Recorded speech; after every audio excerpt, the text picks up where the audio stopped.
राधे राधे दोस्तों, आप सभी का स्वागत है। आज की वीडियो में दोस्तों फागुन मास की शुक्ल पक्ष की एकादशी को आंवला की एकादशी, आंवला की एकादशी के नाम से जाना जाता है। इस एकादशी के दिन भगवान विष्णु के साथ साथ आंवला वृक्ष की भी पूजा की जाती है।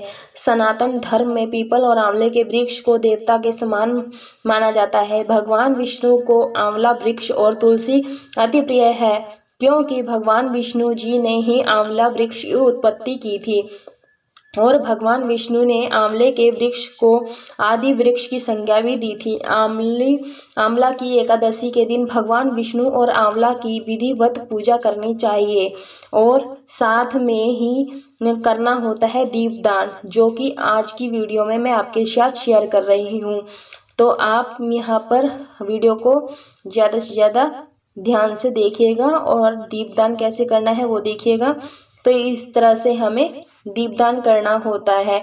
आप ये दीपदान आप घर के मंदिर में भी कर सकते हैं या फिर जहाँ पर आप चौकी लगा रहे हैं वहाँ पर भी दीपदान कर सकते हैं। तो इस तरह से मैं दीपदान करूँगी। तो मैंने चौकी लगाई थी और माता जी की और विष्णु जी की प्रतिमा को स्थापित कर लिया था, क्योंकि मैं वीडियो शूट नहीं कर पाई थी, तो इसके लिए क्षमा मांगती हूँ।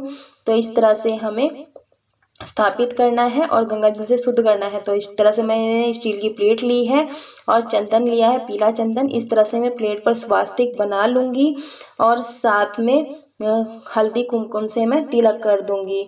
तो दीपदान कुछ पान के पत्तों से करना होता है। आप यहाँ पर पत्ते 5, 7, 9, 11 ले सकते हैं। तो मैं यहाँ पर अक्षत अर्पित कर रही हूँ, अक्षत यानी तिल अर्पित कर रही हूँ।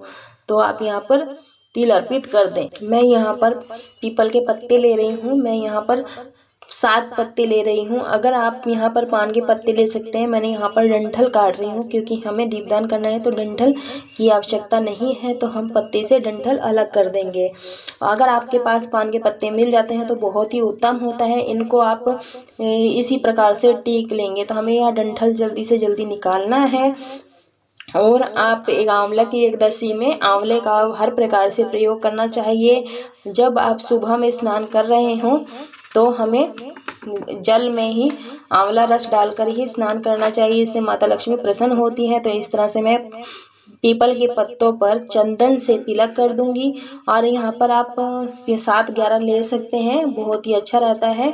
जब आप भगवान को स्नान कराएं तो जल में भी आंवला रस जरूर से डालें। अगर आप पूजन यह व्रत रख कर भी कर रहे हैं तो आप दीपदान कर सकते हैं और बिना व्रत के भी आप दीपदान कर सकते हैं। आप इस तरह से पत्तों को तिलक कर लें हल्दी चंदन रोली से। तो इस तरह से मैं कुमकुम से भी तिलक कर रही हूँ।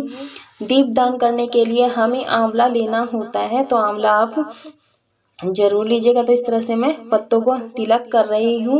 आप पत्ते ध्यान रखिएगा 5 या 7 ही जलाएं अगर हो सके तो, नहीं तो आप यहाँ पर वट वृक्ष जो भी शुभ पत्ते होते हैं वो ले सकते हैं आप।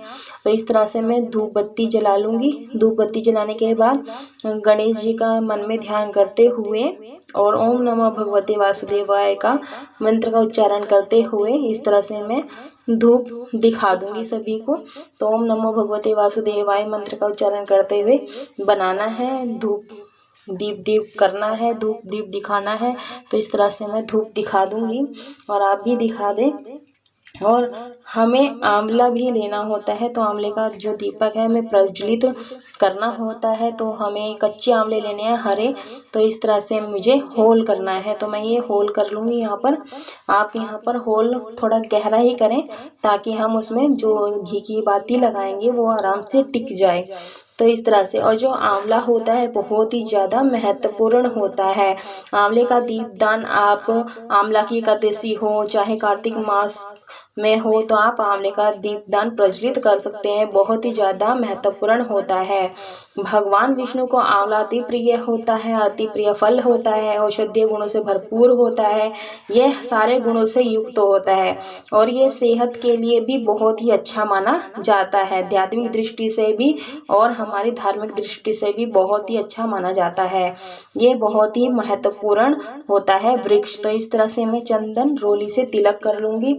इस दिन ओम धात्रेय मंत्र का जाप करना चाहिए और इस तरह से हमें तिलक करना है। जब हम आंवले वृक्ष की पूजा करते हैं तो बाद में हमें इनको टीका भी करेंगे। तो इस तरह से हमें आंवले का सभी का टीका करना है।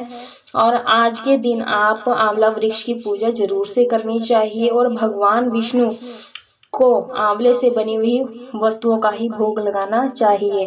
तो इस तरह से मैं घी के दीपक लगा रही हूँ। और जब दीपक लगाना होता है तो ओम नमः भगवते वासुदेवाय का नाम का मंत्र का जाप करते रहें। आंवला दान करना चाहिए। आज के दिन हमें आंवले का सेवन भी करना चाहिए, जिससे हमें आरोग्यता प्राप्त होती है। तो हम आंवले का जो दीपक है प्रज्वलित कर लेंगे। आरोग्यता होती है तो हमारे चारों ओर सुख शांति, सुख धन समृद्धि बनी रहती है। आज के दिन आंवले का दान जरूर से करना चाहिए और आंवले का दीपदान भी जरूर से करना चाहिए। आंवला एकादशी के दिन शाम के समय हमें दीपदान जरूर करना चाहिए आंवले वृक्ष की जड़ में। तो इस तरह से मैं दूध का पंचामृत का भोग लगा रही, तुलसी दल डालकर। तो आप तुलसी दल जरूर डालकर ही भोग लगाएं, तभी वो स्वीकार करते हैं भगवान विष्णु के सामने 5-9 जितने आपकी श्रद्धा हो उतने आप आंवले का दीपदान अवश्य कर सकते हैं। तो जल का भोग जरूर से लगाएं। आंवला एकादशी के दिन दीपदान करने से बहुत ही पुण्य प्राप्त होता है। तो जो भी आपके पास पुष्प हो वो आप अर्पित कर सकते हैं, बहुत लाभ मिलता है। यदि इस प्रकार से दीपदान करते हैं तो जीवन में आरोग्यता मिलती है, आनंद आता है। दोस्तों, दीपदान करते समय गोधूली वेला में ही करना चाहिए, शाम के समय करना चाहिए। तो इस तरह से मैं आचमनी कर दूंगी ताकि हमारा जो धूप दीप है, भोग है, ये भगवान स्वीकार कर ले। इस प्रकार से हमें आंवले का दीपदान करना होता है और प्रार्थना करनी होती है कि पूजा में रही भूल चूक गलती क्षमा हो जाए। और कार्तिक मास में भी आंवले का दीपदान इसी तरह से किया जाता है। आप विष्णु सहित लक्ष्मी जी की भी पूजा कर सकते हैं, आप प्रतिमा भी ले सकते हैं और फोटो भी एक साथ में ले सकते हैं। तो धूप दीप दिखा देंगे, जल फलाहारी रखेंगे, व्रत रखेंगे, पंचामृत रखेंगे, तुलसी दल अर्पित करें, जल अर्पित करें। आंवला एकादशी के दिन आंवले का दीपदान जरूर से करें। अब हमें इस आंवले का करना क्या है, इसे प्रसाद के रूप में हम स्वयं भी खा सकते हैं या भोग को गाय को या पशु पक्षी को भी खिला सकते हैं। तो ये थी हमारी आंवला एकादशी का दीपदान। तो ये थी हमारी जानकारी। अगर ज्ञानवर्धक वीडियो लगी हो तो लाइक शेयर जरूर कीजिए। चैनल पर पहली बार आए हैं तो सब्सक्राइब कर लीजिए और नोटिफिकेशन सबसे मिल सके। सभी को राधे राधे दोस्तों।